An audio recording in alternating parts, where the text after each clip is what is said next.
Now it's Climate Action Summit. Climate Action Summit. Why in news? Because recently held by United Nations, France, Chile, Italy, and UK. This becomes important from exam point of view. ठीक है? It was held to mark the 5th anniversary of adoption of Paris Climate Agreement. Paris Climate Agreement was adopted in COP21. ठीक है? 2015. December of 2015. ठीक है? तो अभी उसका 5 years हुए हैं. COP21 यानी Paris agreement. Let's make everything very clear. ठीक है? It was this Climate Action Summit was held in New York last year. ठीक है? Antonio Guterres, who is the chief of United Nations, ठीक है, headed the conference. It was held last year in New York on the sidelines of COP. It aims to the stocktake and also persuade countries to achieve and enlarge the targets. ठीक है? हमारे पास पहले ही conference on parties है. ठीक है? हर साल conference on parties होता है. ठीक है? COP21, COP22, COP. तो हमें एक नई क्लाइमेट एक्शन समिट की जरूरत ही क्यों पड़ी? ये एक इंपॉर्टेंट चीज है. वो इसलिए climate action summit was like it is being held to persuade the countries to become more ambitious in their targets. ठीक है? टारगेट्स क्या है? जो टारगेट्स जो पेरिस अग्रीमेंट में प्रिस्क्राइब्ड है. पेरिस अग्रीमेंट में क्या है? What is Paris Agreement? Paris Agreement is, okay, first of all we'll see in a very brief what were the outcomes of the summit. ठीक है? The summit emphasized on new nationally determined contributions. ठीक है? That means it has asked all the countries to submit new nationally determined contributions. ठीक है? फिर long term strategies for net zero emissions. ठीक है? Climate finance commission commitments to support the most vulnerable and ambitious adaptation plans. ठीक है? These are the outcomes of the summit. ठीक है? तो लेकिन हमारे लिए इंपॉर्टेंट क्या है समझना? Paris agreement. क्यों? क्योंकि climate action summit was held to basically celebrate the 5th anniversary of Paris Agreement. It is a legally binding international treaty. Whenever we deal with all these agreements, ठीक है, जो कि international agreements हैं, तो we have to necessarily see is it a legally binding or not. तो Paris Agreement is a legally binding international treaty, ठीक है, which was adopted in 2015 under aegis of COP Conference of Parties 21. ठीक है? It sets the goal to limit. Okay, Paris agreement का गोल क्या है? 2 goals हैं. ठीक है? The first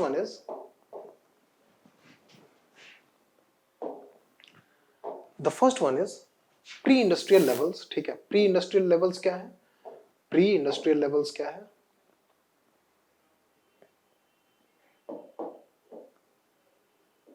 pre industrial level क्या है? प्री 1900 से पहले उसको कहते हैं प्री इंडस्ट्रियल लेवल्स. ठीक है? तो टारगेट है, पेरिस अग्रीमेंट का टारगेट क्या है? To contain the rise of, first of all pre industrial levels का जो टेम्परेचर था. ठीक है? यहां पे जो ग्लोबल एवरेज टेम्परेचर है, ठीक है, ग्लोबल एवरेज टेम्परेचर है, हमें क्या करना है? उस टेम्परेचर से 2 डिग्री राइज नहीं होने देना है ज्यादा. Whatever this temperature was, let's consider for example 35 degrees Celsius was the pre-industrial level temperature. ठीक है? तो we have to limit the rise below 2 degrees Celsius. That means 37 degrees Celsius. That means first target is we have to limit, we have to contain well below. यहाँ पे the terminology is very important. Well below 2 degrees Celsius prior to the well below 2 degrees Celsius of the pre-industrial levels. ठीक है? Pre-industrial level temperature जो भी था, for example 35 degrees Celsius, तो we have to limit the rise of global average temperature. ठीक है? In this 21st century. ठीक है? इस सेंचुरी में हमें राइज नहीं होने देना है. कितना? More than 37 degree Celsius. ये तो हो गया पहला टारगेट. सेकेंड टारगेट क्या है? कि we have to keep this rise less than 1.5 degree celsius, ठीक है। यानी we have to first of all, हमारा पहला एम है कि 2 डिग्री सेल्सियस तो राइज होने ही नहीं देना है। हमारा टारगेट क्या है, 1.5 डिग्री सेल्सियस राइज ना होने दें। लेकिन हमारे पास मनूवरिंग के लिए रास्ता कितना बचा है, वो है 1.2 डिग्री सेल्सियस पहले ही राइज हो चुका है। प्री इंडस्ट्रियल लेवल से आज का जो टेम्परेचर है 1.2 डिग्री सेल्सियस हाई है, तो हमारे पास 0.3 डिग्री सेल्सियस का मनूवरिंग 0.3 डिग्री सेल्सियस का मनूवरिंग स्पेस बचता है, ठीक है। तो this shows the urgency and the emergency, the climate kind of climate emergency we are facing right now, ठीक है। तो हमारी पॉलिसीज किस तरीके डायरेक्टेड होनी चाहिए, तो this is not the realistic target, हमारा रियलिस्टिक टारगेट ये होना चाहिए। अंडरस्टूड? क्यों? क्योंकि 1.2 degree celsius has already risen from the pre industrial levels. अगर 1.5 डिग्री सेल्सियस हो गया तो बहुत हाई बायोडाइवर्सिटी लॉस होगा, 2 डिग्री सेल्सियस हो गया तो इरिवर्सिबल चेंजेस हो जाएंगे हमारी बायोडाइवर्सिटी और इकोलॉजी में, ठीक है। तो हमारे पास बहुत कम टाइम है, तो इसके लिए बहुत एम्बिशियस टारगेट्स होना जरूरी है। Ambitious targets in the sense कि हमारी जो फॉसिल फ्यूल्स हैं उनका कंजम्पशन कम करें, कार्बन का स्टॉक जो है उसको वापस मतलब उसको रिड्यूस करें, ठीक है। ओके, तो will be back to our Paris agreement. First of all it is a legally binding agreement.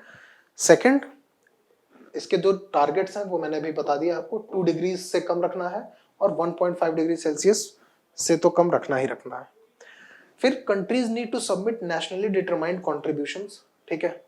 Most of the countries को सबमिट करना है। जो लीस्ट डेवलप्ड कंट्रीज हैं they have been exempted. Least developed countries यानी basically sub saharan Africa, सब saharan Africa जो countries हैं, sub-Saharan countries have been exempted from determining a nationally determined contribution. What is nationally determined contribution? Nationally determined contribution is a contribution that every nation is going to make in the pursuit of achievement of the 1.5 degree Celsius temperature का जो range है उसमें हर country अपना क्या contribution देगा and how every country is going to help, ठीक है। वही नेशनली determined contributions हैं। That means every country has been allowed space and sovereignty over the contribution as to how they are going to make the contribution, ठीक है। That means this follows the principle of common but differentiated responsibilities. We all have a common responsibility of preserving our environment, but since all have different capabilities, तो responsibilities भी different हैं, ठीक है। But हमारा गोल common है, to conserve या preserve the environment, ठीक है। It follows the principle of common but differentiated responsibilities. Fine, okay. ये एक बहुत इंपॉर्टेंट स्टॉक चार्ट है, ठीक है। How to understand this? 2018 में तलनोआ dialogue, adoption of the Paris rule book. Paris rule book states कि how the country should decide the ambitions या their targets, ठीक है। If a country like if a developed country is not determining its contributions very pragmatically or scientifically, so they will have to follow this Paris rule book that was adopted in Talanoa dialogue in 2018, ठीक है। This Paris agreement was adopted in December 2015, ठीक है। It came into force in 2016, ठीक है, after 55 countries ratified it, ठीक है।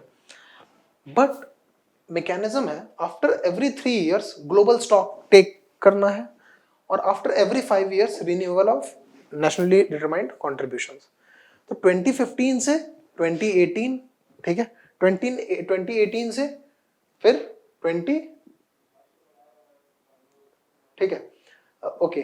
First time 2019 में global stock take होगा, ठीक है, क्योंकि 2016 के बाद कंट्रीज ने अलग अलग टाइम पे अपने नेशनली डिटरमाइंड कॉन्ट्रीब्यूशंस सबमिट किए हैं, ठीक है।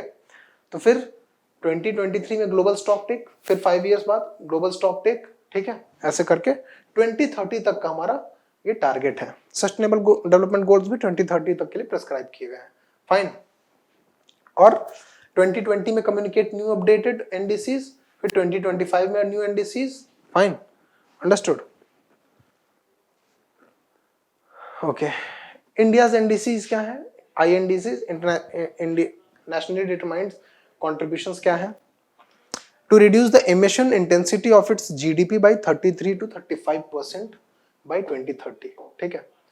2005 लेवल पे जो हमारा इंटेंसिटी, एमिशन इंटेंसिटी थी, 2005 पे जो हमारी एमिशन इंटेंसिटी थी, 2030 तक हम उसको 33 टू 35% रिड्यूस कर देंगे। ये हमारा पहला टारगेट है जो इंडिया ने अपना नेशनली डिटरमाइंड कंट्रीब्यूशन सबमिट किया है, ठीक है। यानी 2005 लेवल पे जो हमारा एमिशंस था as a percentage of GDP, ठीक है, उसको हम कितना रिड्यूस कर देंगे, 33 टू 35% रिड्यूस कर देंगे बाई 2030, ठीक है। दूसरा क्या है, to achieve 40% of cumulative electric power installed capacity from non fossil fuel based energy sources by 2030। That means we will be installing at least 40% of our electric power will be derived from renewable energy sources, non-carbon like polluting sources, ठीक है,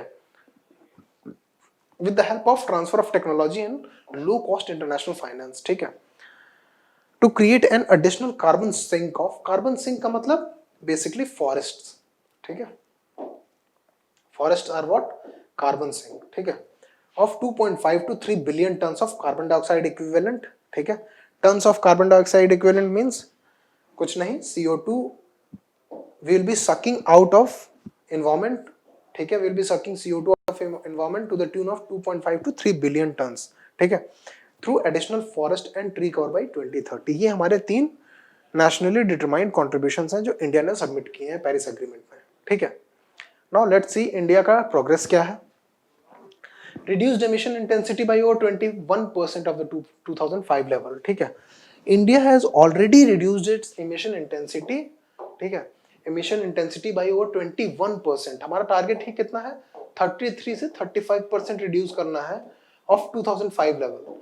जो हमारा 2005 में emission था, हमें उसको 2030 तक कितना करना है reduce, we have to reduce it by 33 to 35%, but we have already reduced our emission by 21% अभी 2020 में, ठीक है। That means India is on its way. It was a report prepared by Indian government, and then in that report Indian government has said that India is already on its path to achieve its target ahead of time, ठीक है, ahead of time, ठीक है, fine। United nations environment programme emission gap report, okay, ये एक important point मिल गया हमें prelims के लिए। Emissions gap report is prepared by UNEP. UNEP suggest that India's per capita emission is lower by 60% than global average. We already have a very low per capita emission, ठीक है। India's solar capacity has grown from 2.64 gigawatt in 20 to 36 gigawatt in 2020. Okay, a very huge jump। Renewable, basically this has been on the account of solar power, ठीक है।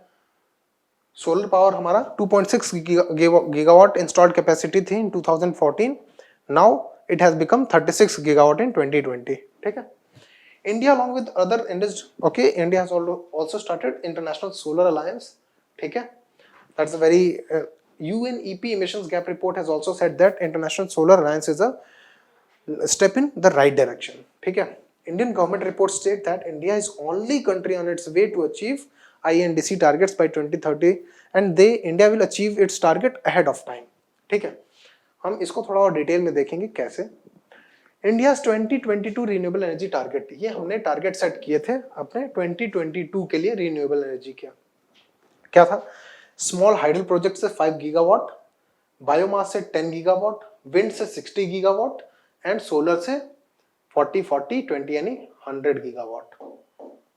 These were the targets.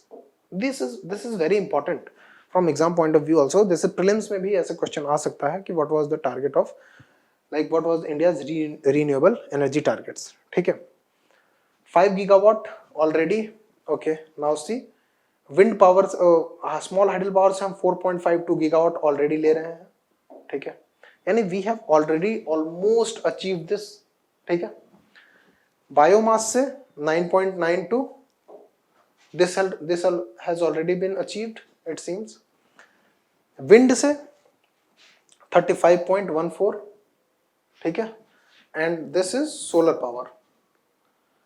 Solar power installed capacity is 25.21, oh sorry, this one is solar power, ठीक है, this is wind. That means we are already almost achieving our targets, ठीक है। That means India is on the right path of achievement of its Paris climate का, Paris agreement का जो हमारे जो commitments हैं, INDCs हैं, इंटरनेशनली मतलब डिटरमाइंड कॉन्ट्रीब्यूशंस हैं, we are already on the path of achieving it, ठीक है।